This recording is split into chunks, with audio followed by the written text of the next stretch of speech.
Have you ever felt like you are going in circles on your healing journey? Like it doesn't matter how many personal development books you read or how much therapy you do, or I don't know, how many self-care rituals you do, you're still stuck. Like stuck. You can't move forward. You have the same reactions and same maybe frustration that shows up and the same anger that shows up. And you're like, why is nothing changing? I'm doing all the things. I'm putting in all the work. If this sounds familiar, you are going to want to stick around because today we are talking about reasons why you may remain stuck and unable to move forward and heal as a sensitive soul. And you want to make sure that you stick around for the last one because the last one, it's a big one. It's one that I feel like is most often not talked about and the one that's the biggest one that's missing from your healing journey. Hey y'all, if you are new here, welcome to The Thriving Sensitive. My name is Ginger and I'm a highly sensitive person and empath coach and also an energy healer.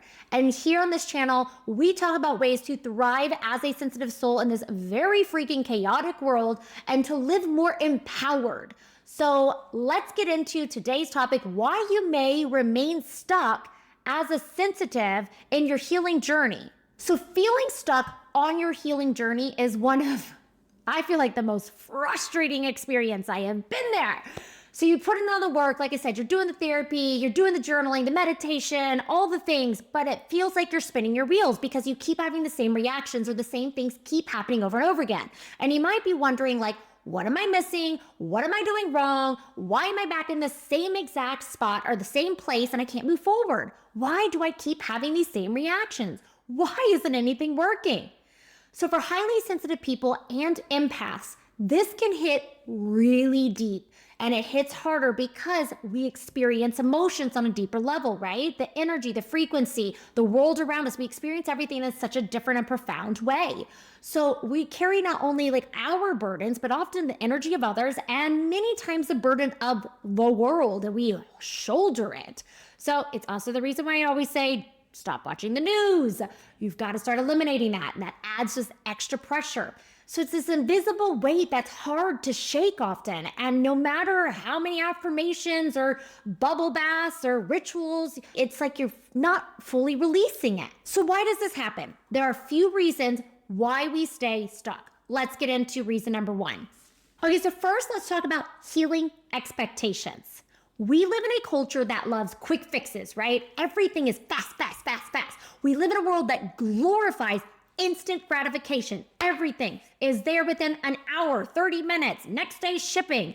So unfortunately, this has seeped into our mindset now. And it's how we view healing as well. Like we want to feel better now. Understandably, we want to feel better now and we want to see those results immediately because that's what society has taught us. And if you don't, well then I guess like you say, it's not working, right? Let me go back to doing the exact same thing that I was doing before. In there, okay? Healing doesn't work like that, y'all. No, healing isn't immediate. It's not next day shipping. Can be slow and ugly and uncomfortable. And you must be willing to go through and experience the ugly to get to the pretty, to get to the beautiful. And if it's not ugly, you might not be doing it right. You're not going deep enough. So when you don't see instant progress, it's easy to think, I suck. What's wrong with me? Why can't I just get it together? Why am I still stuck? Maybe you need to dive deeper. Maybe you need to get to the ugly. That's a highly sensitive person, empath. This can be especially hard because you feel everything deeply. So when you don't see those immediate results and that immediate progress, it's easy to fall into negative thinking patterns like, what am I doing wrong? But this is the thing, the discomfort, the moments of doubt, even the setbacks, yes, the failures, all of your failures, they're all part of the process. Healing is like peeling an onion. You've probably heard that before. You work through one challenge only to uncover another one. This is not failure. This is growth. The key is learning to shift your expectations, to honor this process instead of trying to get this instant gratification or get to a destination. If we're always working towards that destination, you're going to get frustrated. The anxiety, the depression, those negative thoughts are going to continue to live and settle in your brain and your mindset. You don't want to live there. So learn to accept the hard, the suck, the ugly part of healing. Because in that, And when you do that, the beautiful will begin to bloom. You might not see it immediately. I say this to coaching clients. You might not see immediate results, but then all of a sudden they'll have this one reaction, like they would normally react to something. And instead of reacting, they paused and they responded. And then they come back and tell me and say, oh, I didn't react. I paused. In that tiny little moment of pause, that is growth. So you want to celebrate those tiny little moments as well, because that is where the change is happening. The change is not going to be in your face like, oh, here it is. All these changes, look at me go. Woo! It's not going to be like that. It's going to be small, and you have to pay attention. So celebrate those small changes that you make in your healing journey. Okay, so the second one, fear of change. Woo! This one gets HSPs and empaths. This one can quietly sabotage your healing. Change means stepping into the unknown, right? Something that you have never experienced. So change is terrifying, and terrifying experiences are a lot because we feel emotions extremely deeply. So as highly sensitive people, we often crave stability and predictability. Like you probably have a schedule that you stick with because it feels good and you know it. And that is because the world already feels so overwhelming. So this is where even if you're in a place of pain or discomfort, like you know that something needs to be healed, something needs to change, the strange sense of living in that familiar is comfortable. Staying in the comfortable is where you want to live. This is also ego telling you, and I have a video all about the ego where the ego tells you comfortable is where you should live. But comfortable is not healing. Comfortable is not going to get you to a place of that beauty blooming in your life, those small shifts and changes happening. Comfortable is going to keep you stuck. Uncomfortable is going to get you unstuck. Change only happens in the uncomfortable zone.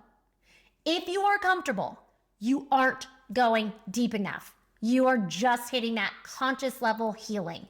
And remember, healing can be slow and it might not be super pretty. And healing is going to require you to step into the unknown, to release these old habits and patterns and things that are deeply ingrained in your subconscious that possibly are holding you back. Even scarier, you may have to release relationships or places of things that no longer serve this version of yourself when you're healing. And that is terrifying. And that is because of the people pleaser in a highly sensitive person. We want to make sure that every person is happy and we don't want to ruffle their feathers. And so we stay and we allow people to kind of walk all over us in the boundary thing and all that stuff. So when you start to grow and you shift and you change and you're healing, and all of a sudden, like, things start dropping away from your life and it can feel very lonely and you're like, what is happening? Well, guess what? Uncomfortable, right? I want you to think of it as this comfort and uncomfortable zone. And when you get to that uncomfortable zone, you're like, oh, things are changing. Things are shifting. You may ask yourself, what if I heal and the people in my life don't like the new me? Have you ever made like a big change in your life? Like say, for example, changing your diet, and all of a sudden nobody in your family wants to eat what you're eating, and they don't like it, and they don't like this new healthy version of you because they want to stay stuck in that comfort. They want to be in those old familiar patterns of eating the fast food. But what if the process of letting go is going to shift everything for you? What if the process of letting go feels too painful? These fears often hold us back, keeping us stuck in a cycle of avoidance, avoiding what really needs to be done for our healing journey, because we don't want things to change in our life. We don't want to lose things in our life, people, places, things, experiences, whatever. It comes down to, again, that perfectionism of an HSP, the people pleasing. We don't want to let people down. This is where learning how to set those clear boundaries for yourself, for the people around you, is 100% necessary. We've talked about this in many other videos as well. I'll link a couple down below. So it's time to start practicing that shift in your thinking. Instead of focusing on what you're losing, think about what you're gaining. The freedom, the clarity, the empowerment, connected to your higher self, growth, happiness, joy. The chance to finally feel like you are living as your higher self. Change isn't easy, but it's necessary for growth. So think of that zone. Comfortable, uncomfortable. Where are you living? Where are you at right now? What are you accepting in your life? Finally, this is a big one.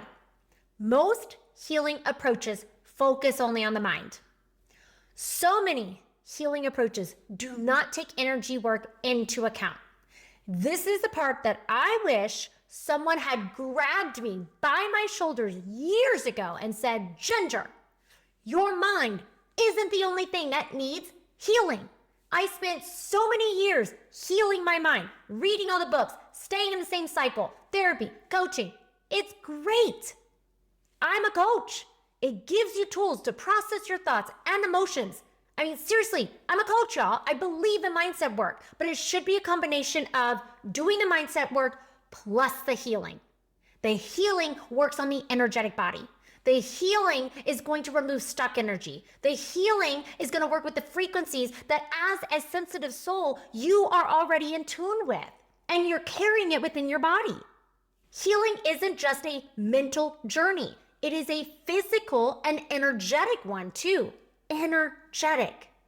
And honestly, this is where so many people get stuck because they don't realize this layer exists, that energetic body. Your body is where you store your pain, your trauma, even the emotions you've picked up like from others walking your dog. It is in your muscles, your tissues, your cells, every part of your body. Think about it. Have you ever walked into a room and felt tightness in your chest? Yeah. When you're anxious or you get this heavy pit in your stomach, it's because it lives in your body. When you feel sad, it lives in your body. That's your body holding on to energy. And unless you address it, those blocks will keep pulling you back into those same patterns. No matter how much work you do on your mindset, you're gonna stay stuck. That's why energy work is so essential. I call it like the energy exercise. And I feel like no one talks about this. It's not about fixing you. It's about clearing what weighs you down, the things that are in your body that weighs you down so you can move forward. When I discovered this, y'all, it felt like someone had finally handed me that last missing piece of the puzzle. It made sense. So if you're not addressing the energy your body is holding on to, it is going to keep looping you back into the exact same patterns. And I did this for so long. Let me share you like a little story about my journey. For years, I was doing everything. I mean, therapy, yoga, meditation, tapping, journaling, every single personal development book, but I still felt weighed down, exhausted. Life was exhausting, anxiety, overwhelm, depression. It just never went away. Never went away. It would like minimize a little bit, but it still never went away. I couldn't push through it. And I was wondering like, why? Why? What am I missing? What is the missing piece? So what happened, I experienced back-to-back miscarriages, and it was within 5 months. So it was like fast. And one was a missed miscarriage. So I held that death in my body. And this rocked my world. I mean, rocked my world, where I was like, I have all the tools. I have all the things. I know what to do, but I'm still just so stuck. And I was already stuck before. I mean, like I said, there's movement forward, but not enough movement forward. And it didn't matter how much I did in the personal development, my mindset, I still remained stuck. So whenever I had such a big traumatic event happen, I went to a spiral. I spiraled. This is when I discovered energy healing. And it's because I randomly was called to, by my guides, go into this crystal store that has like a yin store next door. And she does like yin yoga in there, and she teaches classes. And I was called to go into this Reiki 1 class. And I was like, let me try it. Why not? I've done Reiki before. I liked the way it felt. So let me just go in. And I started doing Reiki myself every single day after Reiki 1. And things changed. Everything shifted for me. And I was so obsessed at that point. Then I went into Reiki 2, and then I went into Reiki 3, and now I'm doing Reiki on others and Nexus Master. It changed my life. It changed my world. And I'm not going to say it was like a magic wand, like, woo, everything is so much better. I'm wooing a lot in this video. It's not like a magic wand, but it was slow. It's those small moments where I realized, oh, I'm feeling joy again. Oh, I'm feeling happiness. Oh, I feel lighter in my body. My emotional body was beginning to heal, and everything changed. And that's whenever it was like, not just everything changed for me, everything, my entire perspective on coaching and therapy and healing completely changed as a whole. Energy work isn't like just woo-woo. It's real. It's science-backed. I mean, they're hiring Reiki practitioners in hospitals, y'all. Your body experiences life, and you hold these emotions and trauma and experiences in your body. And unless you address it, those energetic imprints are going to keep you stuck no matter how much mindset work you do. I've been there. So that's why now my coaching, no matter what, combines coaching and healing. Mindset work is needed. I'm not saying it's not. It is needed, but you've got to have the combination of both. So it's about working through the mind, the body to create real, lasting change. So if you've been feeling stuck, remember, there's nothing wrong with you. It's because healing isn't just about your mindset. It's about your energy, especially as a sensitive soul. So when you address the both and put it together, you unlock a whole new level of transformation. So let's recap. If you're feeling stuck in your healing journey, it's not because you're broken. There's nothing wrong with you. Don't give yourself those negative thoughts. It's because something is missing from your healing journey. So first, adjust your expectations. Embrace the messy, the layered nature of healing. Remember that. Second, face the fear of change. See it as an opportunity for growth instead of losing things and things that you want to avoid. And third, focus on your energetic body. Your body holds on to this energy. Energy work like Reiki can help you release those deep emotional blocks so you can finally move forward and stop feeling so stuck. And remember, it's not a magic wand. Feel joy in those small moments when you experience it. You're not going to go and do a bunch of mindset work and all of a sudden be like, oh, everything that's been ingrained in me for 25 years is now gone. It doesn't work that way, y'all. So that's where you have to be patient. That's where you have to celebrate the small. You also don't need to be working towards a specific destination. Let the journey unfold. Stop having expectations of the journey. Stop thinking that there's a place that you should be reaching. You're not going to reach a specific destination. Healing is not linear at all. So I'd love to hear from you. Tell me in the comments, like, have you ever felt stuck? Or have you tried energy work and felt an experience or a shift? Share your thoughts below. I want to know. I read all of them. I will respond. Tell me if there's something you want me to cover. And make sure that you hit that subscribe button because next week, I am going to share how Reiki can help heal your anxiety and depression as a sensitive soul. And you don't want to miss it. So I'll explain exactly how energy work can target those deep emotional layers and wounds that traditional approaches of the mindset that can possibly overlook. So I just want to say thank you for being here. I'm grateful for you. Thank you for showing up. Thank you for showing up for yourself and for being open to exploring a different way to heal. Don't stay stuck. Choose a different way to heal. So don't forget to hit that subscribe button, comment, share this video with someone who might also need it as well. I'm sending you so much light, love, and beautiful energy. Have a great day, y'all.